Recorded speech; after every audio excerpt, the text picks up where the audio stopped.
Hello students, once again you are welcomed on my tutorial educational platform Balaji English Classes Sajjan Kumar Sikar. Students, हमारी ये regular classes की जो series है उसके अंदर हमने लास्ट क्लास के अंदर टेंस का जो नॉर्मल इंट्रोडक्शन होता है उसके बारे में हमने जाना था। टेंस के जो टाइप्स है उनके बारे में जाना था। अब हम इस क्लास के अंदर वन बाय वन एक एक करके जो टेंसेस हैं उनके जो पार्ट्स हैं उनको जानने वाले हैं। तो इसी सीरीज के अंदर आज फर्स्ट नंबर पे अपन प्रेजेंट का फर्स्ट जो सिंपल प्रेजेंट टेंस होता है, प्रेजेंट का first simple present tense, simple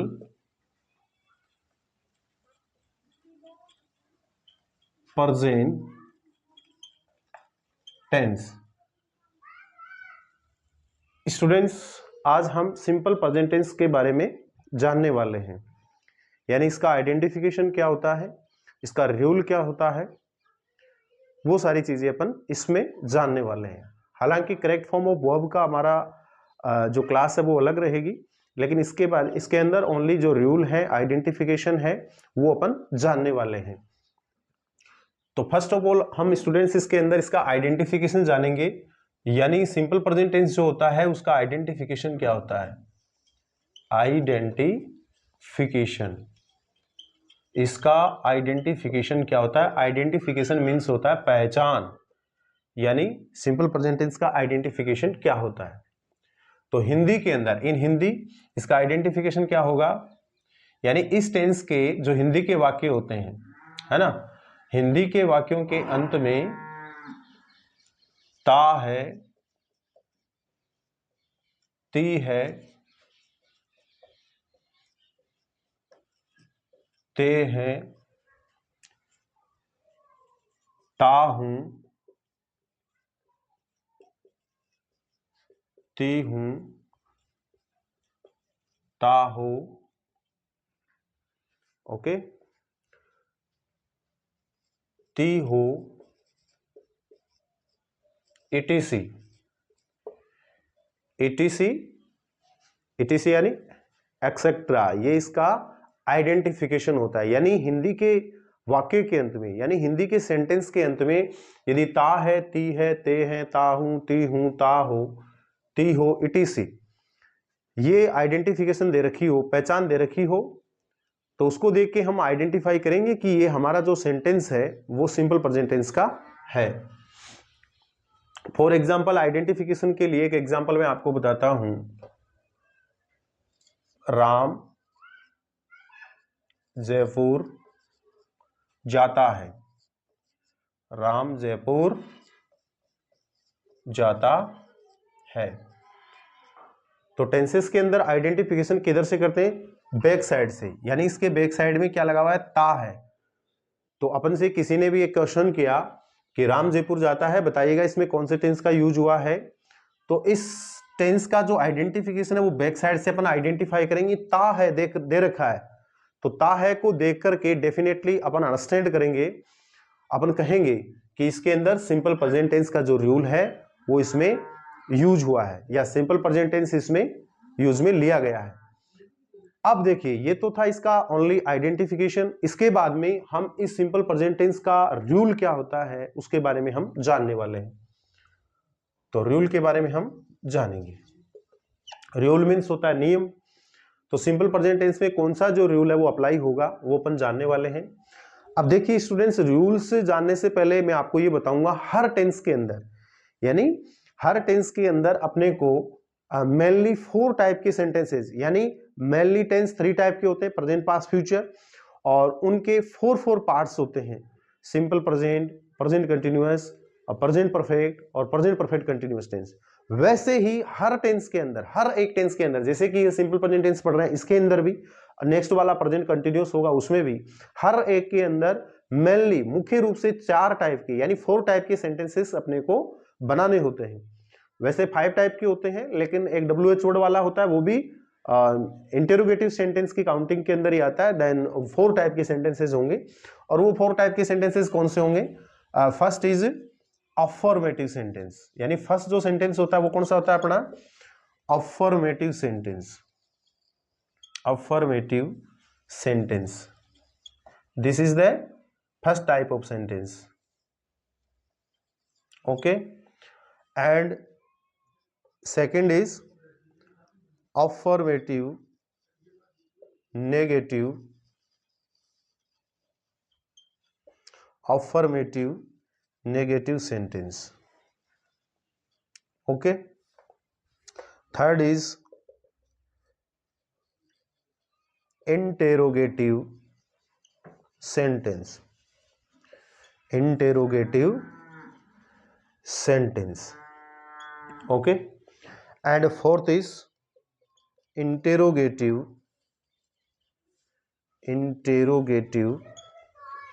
negative sentence. Interrogative negative sentence. अब देखिएगा, वैसे एक 5 टाइप का और होता है WH वर्ड वाला सेंटेंस, हालांकि वो भी इंटेरोगेटिव सेंटेंस ही होता है, देन उसको अपन 4 टाइप में यूज में लेंगे. देखिए स्टूडेंट्स, अफर्मेटिव सेंटेंस इसको हिंदी में बोलते हैं सकारात्मक या स्वीकारात्मक वाक्य. यानी इसको अपन हिंदी में क्या बोलते हैं? सकारात्मक. सकारात्मक या स्वीकारात्मक वाक्य भी इसको बोलते हैं. ओके, अफर्मेटिव सेंटेंस को. और अफर्मेटिव नेगेटिव, ओनली इसमें क्या डिफरेंस है? नेगेटिव का डिफरेंस है. तो ये हो जाएगा, अफर्मेटिव मीन्स तो हो जाएगा सकारात्मक, नेगेटिव मीन्स होता है नकारात्मक. नेगेटिव का मतलब होता है सेंटेंस के अंदर यदि नोट या कोई नेगेशन वर्ड दे रखा हो, है ना, देन वो नेगेटिव हो जाएगा. तो नकारात्मक वाक्य, नकारात्मक सेंटेंस मीन्स वाक्य होता ही है. Third is interrogative sentence. Interrogative sentence means होता है प्रश्नवाचक वाक्य. ओके, प्रश्नवाचक वाक्य का अलग होगा. Is that clear? अब देखिए अफर्मेटिव सेंटेंस का रूल क्या होता है. अफर्मेटिव सेंटेंस का रूल होता है if our subject is, if यानी यदि, आवर मीन्स हमारा, सब्जेक्ट मीन्स कर्ता, इज मीन्स हो, यदि हमारा कर्ता हो, है ना, यानी हमारा सब्जेक्ट क्या हो, इंटेरोगेटिव नेगेटिव सेंटेंस. ओके, इन सेंटेंसेस के अंदर हमारा जो अलग जो रूल है वो अप्लाई होगा. वो ये होगा, इसमें भी वही होगा, इफ आवर सब्जेक्ट इज, यानी हमारा कर्ता क्या हो, सिंगुलर नंबर, यानी हमारा सब्जेक्ट सिंगुलर नंबर हो. इनका रूल अलग होगा और इनका अलग होगा. If our subject is singular number, then DOES does helping verb is used, काम में ली जाती है. And if our subject is plural number, यानी हमारा सब्जेक्ट मोर देन वन, यानी एक से ज्यादा हो, प्लूरल नंबर हो, then do helping verb is used. Okay, and with them only first form of main verb is used, है ना. इनके साथ में, यानी सिंगुलर सब्जेक्ट के साथ में डज हेल्पिंग वर्ब लगेगा, प्लूरल के साथ में डू हेल्पिंग वर्ब लगेगा, और दोनों के साथ में मेन वर्ब की फर्स्ट फॉर्म हमको अलग से ऐड करनी होगी. अब ये रूल हुआ इन 3 टाइप के सेंटेंसेस का. ये रूल अलग है स्टूडेंट्स, और ये वाला रूल अलग है, हालांकि टेंस सेम ही है. अब एक कंडीशन इसमें और बाकी रह गई, क्या? जैसे अफर्मेटिव सेंटेंस का रूल हमने पढ़ा था कि with singular subject only first form of main verb with S and ES is used in this tense, है ना. And with the plural subject only first form of main verb is used in this sentence. Okay, तो students बात ये आती है कि singular subject के साथ में मेन वर्ब की फर्स्ट फॉर्म में एस या ईएस का यूज होगा, एस या ईएस का यूज होगा, और प्लूरल के साथ में ओनली फर्स्ट फॉर्म का यूज होगा. अब क्वेश्चन ये है कि मेन वर्ब की फर्स्ट फॉर्म के साथ में एस भी ऐड होता है और ईएस भी होता है, लेकिन एस कहां होता है, ईएस कहां होता है, इसका भी एक ट्रिक है. वो मैं यहां पे स्टूडेंट्स नोट कर देता हूं कि जिन वर्ब्स के, यानी वो लगता कहां पे, एस या ईएस कहां लगेगा, only first form of main verb with, यानी मेन वर्ब की फर्स्ट फॉर्म के साथ में तो लगेगा. तो जिन मेन वर्ब की फर्स्ट फॉर्म के साथ में, मैं यहां लिख देता हूं, जिन मेन वर्ब की फर्स्ट फॉर्म के अंत में, लास्ट में S, double S, S H, CH, O, अक्ष एंड जेड, ये हो तो स्टूडेंट्स उसके साथ एस ऐड करना है, अदर जाएगा स्टूडेंट्स जाना, तो जाना ये क्या बन गया अपना main verb. Is that clear? Okay, next third number पे अपन फाइंड आउट करेंगे ऑब्जेक्ट, जिसको हिंदी में कर्म बोलते हैं। मेन वर्ब मुख्य क्रिया हो गई, सब्जेक्ट कर्ता हो गया, तो थर्ड नंबर पे अपन ऑब्जेक्ट को फाइंड आउट करेंगे। ऑब्जेक्ट को फाइंड आउट करने के लिए स्टूडेंट्स अपन क्या करेंगे, यानी सब्जेक्ट और मेन वर्ब ये दोनों चीजें अपने फाइंड आउट ऑलरेडी कर ली, इन दोनों के बीच में क्या, किसे, किसको, ये थ्री वर्ड्स का यूज करेंगे, क्या या फिर किसे या फिर किसको, क्या किसे किसको, इन थ्री वर्ड्स का अपन यूज करेंगे। इन तीनों में से किसी एक का ऊपर से आंसर आता है, दैट इज आवर ऑब्जेक्ट, और आंसर नहीं आता है, इसका मतलब there is no object in our sentence, यानी हमारे सेंटेंस में कोई ऑब्जेक्ट नहीं है। तो देखिए अपन स्टूडेंट्स तीनों को लगा करके यूज कर लेते हैं। राम क्या जाता है, ऊपर से आंसर आ रहा है, नहीं आ रहा है, इसका मतलब इसमें ऑब्जेक्ट नहीं है। अब क्या को नहीं, क्या से आंसर नहीं आ रहा तो किसे का यूज करेंगे। राम किसे जाता है, तो इसका भी कोई आंसर नहीं है, इसका मतलब कोई ऑब्जेक्ट नहीं। राम किसको जाता है, तो इसका कोई ऑब्जेक्ट है नहीं, इसका मतलब स्टूडेंट्स इस सेंटेंस के अंदर ऑब्जेक्ट है ही नहीं। और ऑब्जेक्ट नहीं है तो आप सोच रहे हो सर ये क्या है, व्हाट इज दिस जयपुर, ये क्या है, जयपुर क्या है, तो ये तो एक स्थान सूचक शब्द है, स्थान सूचक शब्द है, ऑब्जेक्ट नहीं है। और सेंटेंस के अंदर ऑब्जेक्ट नहीं होता है तो क्या वो सेंटेंस नहीं बनता, बिल्कुल बनता है, सब्जेक्ट सेंटेंस बन जाता है। ये क्या है, सब्जेक्ट नहीं है, ये अदर वर्ड है, बचा हुआ शब्द है, वो लास्ट में आ जाएगा सेंटेंस के। ओके, अब देखिए नेक्स्ट स्टेप, इसका जब अपन Hindi translation to English translation करेंगे तो स्टूडेंट्स ध्यान रखिएगा, सब्जेक्ट के नीचे हमेशा सब्जेक्टिव पुटअप होता है, subject carries subject, always subject carries subject, यानी सब्जेक्ट के नीचे हमेशा सब्जेक्ट होता है। सब्जेक्ट क्या है, Ram, this is our subject. Ram का first letter will be capital, इसके टू रीजंस है, there are two reasons of this word, this letter, यानी इस लेटर के टू रीजंस है कैपिटल होने के। एक तो क्या है, ये पर्टिकुलर पर्सन का नेम है इसलिए आर कैपिटल है। Second is this is the first letter of this sentence, इस सेंटेंस का ये फर्स्ट लेटर है, that's why we wrote R capital, यानी हमने आर को कैपिटल लिखा। तो दिस इज आवर सब्जेक्ट, ये हमारा सब्जेक्ट हो गया। अब देखिए स्टूडेंट, सब्जेक्ट को राइट डाउन करते ही जो रूल है वो हमारे माइंड के अंदर रिवाइड होना चाहिए। अब हमने अपने प्रॉब्लम हो रही है कि सर एक रूल तो ये ऊपर वाला है, अबव वाला है, एक ये नीचे वाला भी है, बट इसके अंदर अपन कौन सा रूल अप्लाई करें, यानी ऊपर वाला रूल अप्लाई करें या नीचे वाला करें, ये हमारे प्रॉब्लम आ रही है। तो डोंट वरी, नेवर माइंड, इसके लिए अपने को क्या करना होगा, we have to identify the sentence, यानी सबसे पहले हमको इस सेंटेंस को आइडेंटिफाई करना पड़ेगा कि ये फोर टाइप के सेंटेंसेस थे। फर्स्ट वाला था affirmative sentence, second is affirmative negative sentence, third is interrogative sentence, fourth is interrogative negative sentence. तो स्टूडेंट्स में आपको शॉर्टली इसका आइडेंटिफिकेशन का एक मेथड बताता हूं, फिर आप ही बताएंगे कि राम जयपुर जाता है कि इसमें ये कौन से टाइप का सेंटेंस है। देखो फर्स्ट वाला अपना सेंटेंस था, मैं इधर राइट कर देता हूं, अफर्मेटिव सेंटेंस। देखिए अफर्मेटिव सेंटेंस कौन सा होता है, अफर्मेटिव सेंटेंस मींस जो सेंटेंस सब्जेक्ट से स्टार्ट होता है, okay, the sentence which is started with subject, यानी जो सेंटेंस सब्जेक्ट से स्टार्ट होता है एंड एंडेड विद पूर्ण विराम, यानी इंग्लिश में बोले तो फुल स्टॉप साइन। जो सेंटेंस हिंदी में सब्जेक्ट से स्टार्ट होता है, लास्ट में पूर्ण विराम का साइन होता है, दैट इज अफर्मेटिव सेंटेंस, वो अफर्मेटिव सेंटेंस होता है। नेक्स्ट अफर्मेटिव नेगेटिव, यानी इस नेम में और इस नेम में क्या डिफरेंस है, ओनली यही डिफरेंस है कि उसके बीच में ये नेगेटिव वर्ड और ऐड किया गया है, बस यही डिफरेंस है। तो जो सेंटेंस सब्जेक्ट से भी स्टार्ट हो, लास्ट में पूर्ण विराम का साइन हो, वो तो अफर्मेटिव सेंटेंस होता है। Is that clear? और जिसके बीच में नेगेटिव, नेगेटिव का मतलब बीच में कोई नेगेशन वर्ड दे रखा हो, फॉर एग्जाम्पल नोट, नहीं, है ना, कभी नहीं, लाइक दैट, यानी कोई नेगेशन वर्ड दे रखा हो, तो that is our affirmative negative sentence, वो अफर्मेटिव नेगेटिव सेंटेंस हो जाएगा। Done. Third is interrogative sentence, यानी जिस सेंटेंस के लास्ट में क्वेश्चन मार्क लगा हो, that is our interrogative sentence, वो इंटरोगेटिव सेंटेंस हो जाएगा। और इंटरोगेटिव नेगेटिव सेंटेंस कौन सा होगा, जिस सेंटेंस के लास्ट में क्वेश्चन मार्क भी हो और बीच में नेगेशन, यानी कोई नेगेशन वर्ड दे रखा हो। आई एम सॉरी,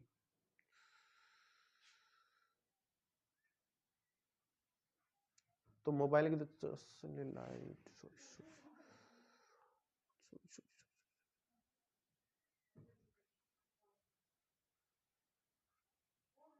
स्टूडेंट्स, तो अपन बात कर रहे थे कि दिस इज द सब्जेक्ट, तो सब्जेक्ट कैरीज सब्जेक्ट, यानी सब्जेक्ट के नीचे हमेशा सब्जेक्ट आता है। तो राम इज द सब्जेक्ट, तो राम के नीचे राम आ गया। अब सब्जेक्ट को यहां राइट डाउन करते ही स्टूडेंट्स अपने को टेंस का जो रूल है वो रिमाइंड होना चाहिए, यानी व्हाट इज आवर रूल, हमारा रूल क्या है। तो देखिए स्टूडेंट्स अपने ये कंफ्यूज हो रही है कि यार ऊपर वाला जो रूल है वो इसमें अप्लाई करें या नीचे वाला जो रूल है वो इसमें अप्लाई करें। Is that clear? अब इसके लिए मैंने आपको पहले भी बताया था कि हमको first of all we have to identify this sentence, यानी सबसे पहले इस सेंटेंस को हमें आइडेंटिफाई करना होगा कि ये जो सेंटेंस है वो सेंटेंस, ये चारों टाइप के जो सेंटेंसेस हैं, यानी अफर्मेटिव सेंटेंस, यानी ये वाला जो सेंटेंस है वो अफर्मेटिव है, या फिर second number affirmative negative sentence है, या फिर इंटेरोगेटिव सेंटेंस है, या फिर इंटेरोगेटिव नेगेटिव सेंटेंस है। ओके, तो इसके लिए मैंने आपको पहले भी बताया था कि जो सेंटेंसेस सब्जेक्ट से स्टार्ट होते हैं, लास्ट में पूर्ण विराम का साइन होता है, दैट इज अफर्मेटिव सेंटेंस, यानी वो अफर्मेटिव सेंटेंस होता है। और जो सेंटेंस सब्जेक्ट से स्टार्ट हो, लास्ट में फुल स्टॉप साइन या पूर्ण विराम का साइन हो, है ना, वो तो अफर्मेटिव हो गया, और बीच में कोई ना कोई नेगेशन वर्ड दे रखा हो, है ना, तो that is affirmative negative sentence. Okay, third is interrogative sentence, यानी वो सेंटेंसेस जिनकी लास्ट में क्वेश्चन मार्क लगाओ, that is interrogative sentence. And fourth is interrogative negative sentence, यानी जिन सेंटेंसेस के लास्ट में क्वेश्चन मार्क लगा हुआ हो, बीच में कोई ना कोई नेगेशन वर्ड भी दिया हुआ हो, that is interrogative negative sentence. अब देखिए स्टूडेंट्स, एक फिफ्थ नंबर और होता है WH वर्ड वाला सेंटेंस। तो देखिए, यानी जो इंटेरोगेटिव सेंटेंस होगा, यानी इंटेरोगेटिव सेंटेंस वैसे तो 3 टाइप के होते हैं, कि एक तो सेंटेंसेस वो होते हैं जो हेल्पिंग वर्ब से स्टार्ट होते हैं, एक वो होते हैं जो मॉडल से स्टार्ट होते हैं, और एक सेंटेंस वो होते हैं जो WH वर्ड से स्टार्ट होते हैं। तो देखिए, हिंदी वाले सेंटेंस की स्टार्टिंग में क्या दे रखा हो, लास्ट में क्वेश्चन मार्क का साइन दे रखा हो, तो डेफिनेटली वो जो अपना सेंटेंस है वो या तो कोई ना कोई हेल्पिंग वर्ब से स्टार्ट होगा या कोई ना कोई मॉडल से स्टार्ट होगा। ओके, और यदि हमारे सेंटेंस के स्टार्टिंग में, हिंदी वाले सेंटेंस के स्टार्टिंग में क्या नहीं दे रखा हो, सेंटेंस के बीच में ऑब्जेक्ट की जगह या फिर बीच में कोई ना कोई प्रश्न सूचक वर्ड दे रखा हो, ओके, यानी कोई ना कोई क्वेश्चन वर्ड दे रखा हो, फॉर एग्जाम्पल क्या, किसे, किसको, कहां, कब, लाइक दैट, ये वर्ड्स दे रखे हो, है ना, लास्ट में क्वेश्चन मार्क भी हो, हालांकि स्टार्टिंग में क्या नहीं है लेकिन बट बीच में तो दे रखा है और लास्ट में क्वेश्चन मार्क है, तो इसका मतलब वो भी क्या होता है, क्वेश्चन मार्क, इंटेरोगेटिव सेंटेंस ही होता है, बट वो WH वर्ड वाला सेंटेंस होता है। तो रूल वही अप्लाई होगा, यानी वो भी इंटेरोगेटिव सेंटेंस ही होगा। ठीक है, तो अब स्टूडेंट्स अपन सभी इस चीज को आइडेंटिफाई करेंगे कि राम जयपुर जाता है, ये कौन सा सेंटेंस है। तो this sentence is started with subject, यानी ये सेंटेंस सब्जेक्ट से स्टार्ट है और लास्ट में पूर्ण विराम का साइन है। तो इसको देख के हम समझ गए डेफिनेटली ये सेंटेंस कौन सा हुआ, अफर्मेटिव सेंटेंस हुआ। और स्टूडेंट्स अपन जानते हैं अफर्मेटिव सेंटेंस के अंदर ये नीचे वाला रूल नहीं लगेगा, ऊपर वाला जो रूल है वो लगेगा। ये ओनली अफर्मेटिव सेंटेंसेस का रूल है, ओनली अफर्मेटिव सेंटेंसेस के अंदर ये रूल अप्लाई होगा। और बाकी जो बचे हुए सेंटेंसेस है, अफर्मेटिव नेगेटिव सेंटेंस और इंटेरोगेटिव सेंटेंस और इंटेरोगेटिव नेगेटिव सेंटेंस, इनके अंदर ये नीचे वाला रूल अप्लाई होगा। ओके स्टूडेंट्स, तो ये वाला रूल है। अब ये हमारा रूल क्या कह रहा है कि इफ आवर सब्जेक्ट इज, यानी हमारा सब्जेक्ट, सब्जेक्ट कौन सा है, ये अपन ने स्टार्टिंग में सब्जेक्ट ही तो पुटअप किया है, तो दिस इज द सब्जेक्ट, यानी हमारा ये subject, if our subject is singular number, यानी काउंटिंग के अंदर जो सिंगल हो दैट इज सिंगुलर नंबर, यानी जैसे यहां पे राम लिखा हुआ है तो ये क्या सिंगल ही है, इसका मतलब सिंगुलर नंबर हुआ। सिंगुलर सब्जेक्ट हो तो उसके साथ मेन वर्ब की फर्स्ट फॉर्म पुटअप करेंगे और उसके साथ में एस या ईएस भी ऐड करेंगे। तो राम हमारा सब्जेक्ट है, सिंगुलर ही है, तो सिंगुलर के साथ मेन वर्ब की फर्स्ट फॉर्म। अब अपने प्रॉब्लम हो गई कि सर मेन वर्ब की फर्स्ट फॉर्म हम कहां से लाएंगे, तो हमने ऑलरेडी पहले से आइडेंटिफाई कर रखा है, यानी आइडेंटिफिकेशन ता है से पहले जा में ना जोड़ो, जाना वही मेन वर्ब होती है, तो जाना मेन वर्ब है। जाना को इंग्लिश में स्टूडेंट्स गो बोलते हैं, ये हो गई आवर फर्स्ट फॉर्म। अब अपने को क्या करना है, इस फर्स्ट फॉर्म में एस या ईएस भी ऐड करना है। तो देखिएगा एस या ईएस ऐड करने का लिए रूल मैंने आपको बताया था कि जो वर्ब्स, जिन वर्ब्स के या जिन मेन वर्ब की फर्स्ट फॉर्म के एंड में या तो एस हो, नहीं है इसके एंड में, या डबल एस हो, या एस एच, या सी एच, या ओ, या एक्स, या जेड हो, यानी इनमें से कोई सा इसके लास्ट में हो तो अपन ईएस ऐड करेंगे, और ये नहीं है तो अदरवाइज सिंगल एस ऐड करेंगे। तो देखो यहाँ पे ओ दे रखा है, ओ होता है तो भी ईएस ऐड करते हैं, तो इसके लास्ट में ओ दे रखा है तो इसके साथ में ईएस ऐड होगा, तो ये गो का गोज बन गया। ओके, तो राम गोज। अब देखिए वैसे हमारा फॉर्मूला क्या होता है कि सब्जेक्ट कैरी सब्जेक्ट, यानी सब्जेक्ट के नीचे सब्जेक्ट आता है स्टूडेंट्स, और ऑब्जेक्ट इसमें है नहीं मगर होता भी है। तो देखिए हिंदी की स्ट्रक्चर और इंग्लिश की स्ट्रक्चर में देयर आर मोर डिफरेंस, यानी बहुत डिफरेंस होता है। यानी हिंदी के अंदर ऑब्जेक्ट पहले होता है, मेन वर्ब बाद में होती है, बट इंग्लिश की स्ट्रक्चर अलग है, उसमें मेन वर्ब पहले आती है, यानी क्रॉस साइन के रूप में आएगा, मेन वर्ब पहले आएगी और ऑब्जेक्ट उसके बाद में आएगा। बट इसमें ऑब्जेक्ट नहीं है, कोई बात नहीं, मेन वर्ब आ गया। अब ये बच गया प्लेस, तो ये प्लेस क्या है, जयपुर। तो देखिए स्टूडेंट्स, जब अपन किसी एक स्थान से दूसरे स्थान की तरफ मूव करते हैं या जाते हैं, तो जो दूसरा प्लेस होता है ना, अनदर जो प्लेस होता है, ओके, हमारा जो डेस्टिनेशन जो प्लेस होता है उसके पहले हमेशा टू प्रीपोजिशन का यूज करते हैं, टू और जयपुर। जयपुर में जे कैपिटल आएगा स्टूडेंट्स, क्यों? क्योंकि ये नेम ऑफ एनी प्लेस है, और नेम ऑफ एनी प्लेस का जो फर्स्ट लेटर होता है वो हमेशा कैपिटल ही होता है, जयपुर, और लास्ट में फुल स्टॉप साइन। तुम्हारा सेंटेंस हो गया राम गोज टू जयपुर। तो ये ओनली था स्टूडेंट्स अफर्मेटिव सेंटेंस। अब देखिए मैं आपको बताने जा रहा हूं स्टूडेंट्स अफर्मेटिव सेंटेंस हो गया, इसका अफर्मेटिव नेगेटिव और बता देता हूं। अफर्मेटिव नेगेटिव अपन यही देख लेते हैं, ये मैं इरेज कर देता हूं स्टूडेंट्स। ये देखिए आप, अफर्मेटिव नेगेटिव सेंटेंस, इसका हिंदी में क्या बन जाएगा अफर्मेटिव नेगेटिव का? ये बन जाएगा राम जयपुर